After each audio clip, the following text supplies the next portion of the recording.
Finally घिसट घिसट के लिपट लिपट के रगड़ रगड़ के पहला वनडे मैच पाकिस्तान जीतने में कामयाब हुआ। 17 साल के बाद फैसलाबाद में इंटरनेशनल क्रिकेट का कमबैक हुआ और पहला ही मैच पाकिस्तान जीत गया और हाईएस्ट रन चेस कर दिया फैसलाबाद क्रिकेट ग्राउंड की हिस्ट्री का। वाह, आते ही एक अच्छा रिकॉर्ड तो हमारे नाम हुआ। वैसे अच्छा हुआ ये मैच जीत गए। ये हार जाते ना फैसलाबादियों ने, उनको जुगते बहुत मारनी थी। नसीम शाह ने मैच से पहले ये बात कही भी कि होपफुली हम अच्छा खेलेंगे वरना जुगते बहुत पड़नी है यहाँ पे। अच्छा, लोग ये कह रहे हैं कि शाहीन अफरीदी कैप्टन बना है तो उसने पहला वनडे मैच जितवा दिया, लेकिन कोई रिजवान की बैटिंग की बात ही नहीं कर रहा। एक तो उससे कैप्टनसी छीनी गई, उसके बावजूद भी उसने आके परफॉर्म किया, तो अभी उसका बोलना तो बनता है यार। देखिए जी, अल्हम्दुलिल्लाह सबको लगता है कि शीनू कप्तान रहा था, शीनू कप्तान रहा था, ले जीते, लेकिन मेरी उफिटी भूल गए आप लोग। मैंने डबल रन लेते हुए बल्ले भी फेंक दिया, अल्हम्दुलिल्लाह दोनों आदमी ने ऊपर की, इतनी मैंने मुश्किल से विकेट बनाई है। अगर मैं परफॉर्म न करता तो यहाँ पे विन की बजाय लर्न मिलता आप लोगों को, लेकिन मैं गया पिच पे, मैंने कंडीशन समझी, सिचुएशन समझी,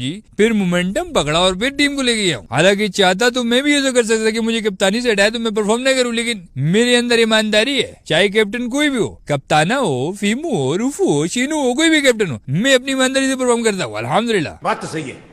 वनडे में अक्सर हमने देखा है कि जब भी मैच फंस जाता है ना तो रिजवान आगे खड़ा हो जाता है आखिर पे, और खास तौर पे सलमान आदा जी के साथ। सलमान आगा और रिजवान होना तो वनडे में उम्मीदें होती हैं, वनडे में भी और टेस्ट में, कि यार ये दोनों कुछ न कुछ तो कर ही लेंगे। T20 की बात अलग है, वहां थोड़े छक्के छक्के मारने पड़ते हैं तो वहां पे थोड़ा और हिसाब है, लेकिन वनडे और टेस्ट में तो भाई जो जिसको रीढ़ की हड्डी कहा जाता है ना, वो वाकई में इस वक्त रिजवान और सलमान आदा जी हैं। काफी इन्होंने मैचेस अपने दम पे जितवाए। शायद एक कराची में मैच हुआ था ना, पता नहीं चैंपियंस ट्रॉफी था या कौन सा था, जिसमें यही अफ्रीका ने 350 के लगभग टारगेट दिया था हमें, और आधा जी और रिजवान दोनों आ गए थे, दोनों ने शायद सेंचुरियां बनाई थी और मैच जितवा दिया था। तो जहां पे भाई बंदे डिजर्व करते हो ना, जहां पे वाकई वो टीम के लिए कुछ कर रहे हो, तो भाई उनकी तारीफ तो बनती है। रही बात फिनिश करने की, कि वो हमने जीता हुआ मैच जो है अपने हाथ से हमारे जाने लगा था, जीता हुआ मैच हम फंसा देते हैं, तो वो अब ये इनके विचारों का नहीं है, ये परंपरा है बुजुर्गों वाली। मिसबा भाई के दौर में भी ये होता था, शुरू में मैच बड़ा आसान होता था, लेके आ रहे होते थे, वो बाकी टीम आउट हो जाती थी, मिसबा भाई खड़े रहते थे, वो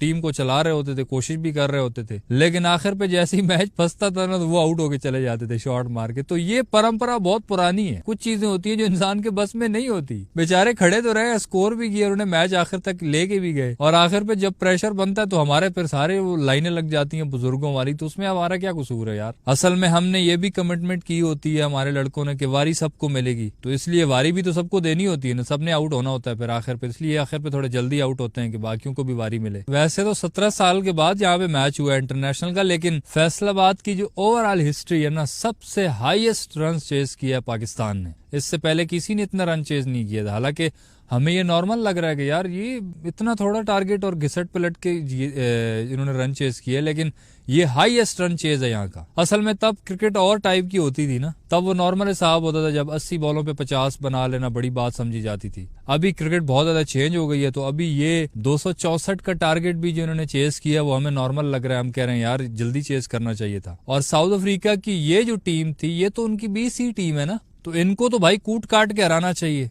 व्हाइट वॉश तो अभी भी हमारा हक बनता है कि इनको व्हाइट वॉश कम से कम इसमें वनडे में तो हम करें ना, क्योंकि उनकी टीम को अगर देखो ना तो मार्करम है, ना रस्सीवंदर दसन है, क्लासन वैसे रिटायर्ड हो गया है, the one and only Temba Bavuma ji वैसे नहीं है द एंटरटेनर, न मार्को जेनसन है, न वो रबाडा है, न केशव महाराज है, मतलब मेन टीम तो इनकी है ही नहीं। 2-4 बंदे ही हैं, डिकॉक है, नगीदी वगैरह, और 2-4 हैं। नई टीम उन्होंने भेजी हुई है, तो ऐसी टीम को तो ऐसा ट्रीट करना चाहिए कि 10-15 ओवर पहले ही कूट काट के साइड पे कर दो। और जिस तरह से हमारे लड़के जा रहे थे, वो लग भी रहा था कि बिल्कुल आसानी से हमने चेज कर लिया है, क्योंकि 196 रन से पहले हमारे सिर्फ 3 खिलाड़ी आउट थे, और 196 के बाद कितना चाहिए था, मतलब 68 रन बकाया रहता था, और 7 विकेटें हमारी पड़ी थी, और उसके बाद हमारी लाइनें और बुजुर्गों की परंपरा वो शुरू हुई, और आखिर पे हालत ये हो गई कि हमारे 8 आउट हो गए थे और मैच हमारे गले पड़ गया था। पाकिस्तान का वो मैच ही नहीं होता जिसमें इज्जत के साथ और नॉर्मल तरीके से कोई जीत जाए, वो तो फिर मजा ही नहीं है ना वो मैच का। जब तक फैंस के रोंगटे खड़े ना हो जाएं, वो खुद भी ड्रेसिंग रूम में सारे हमारे प्लेयर्स खड़े होके देख रहे कि ये हो क्या रहा है, तो यही पाकिस्तान की परंपरा है। सीधा जाता वो मैच फंसाते हैं ये, और फिर फंसाते हैं, फिर लोगों का इंटरेस्ट वापस आता है,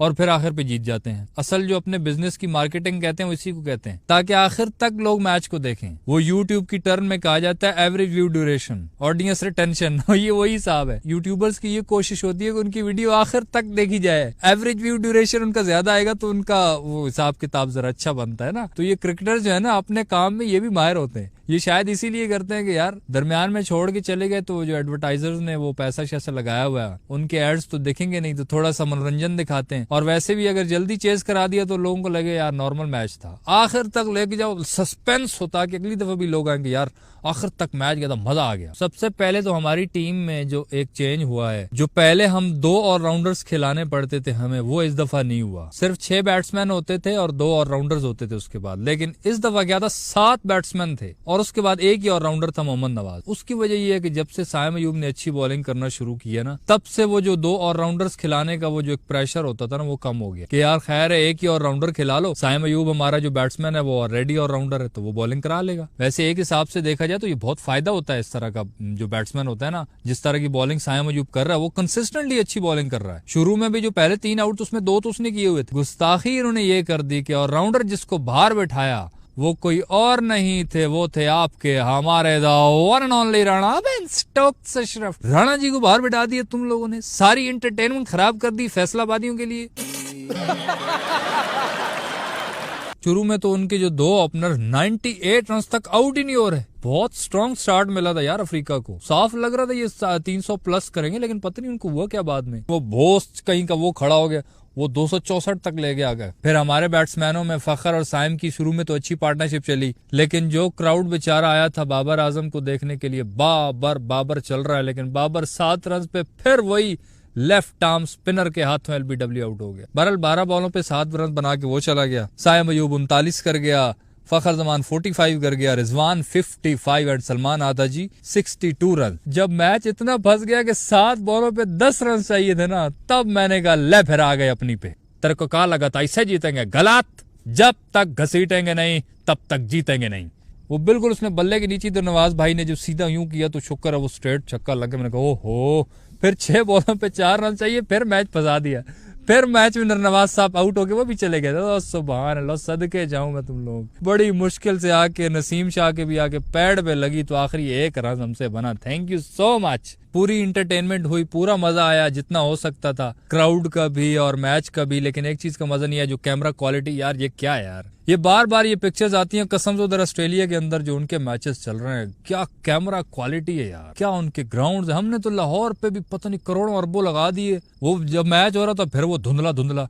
ये सारी धुंध हमारी तरफ ही होनी है, हमारे इधर गर्मियों में भी ऐसा लगता है धुंध आई हुई है। कैमरे की इतनी अजीब सी क्वालिटीज होती है यार। ऑस्ट्रेलिया में मैचेस हो रहे हैं, वो देखो यार, वो कितनी कमाल क्वालिटी होती है उनके कैमरे की भी, और उनके ग्राउंड देखो यार। पता नहीं हमारा ये फैसलाबाद का ग्राउंड ऊपर से जब वो ड्रोन वाला व्यू आ रहा है, बंदा कह रहा है ये वो फैसलाबादी फैन जिन्होंने सारी टिकटें तुम लोगों की खरीद ली कि यार हम सपोर्ट करने आ रहे हैं, तो उनको ये तुम एक्सपीरियंस दे रहे हो। ग्राउंड की हालत तो सेट कर लो और कोई कैमरा ही अच्छा ले लो भाई। कोई आईफोन का लेटेस्ट मॉडल नॉन पीटीए सस्ते में मिल जाता है, कोई वही पकड़ लो यार, क्या कर रहे हो। तो बहरहाल आपको मैच का मजा आया कि नहीं, प्लीज कमेंट्स में बताना। इस वीडियो में इतना ही, सही लगे तो भाई लाइक और सब्सक्राइब भी करते जाना।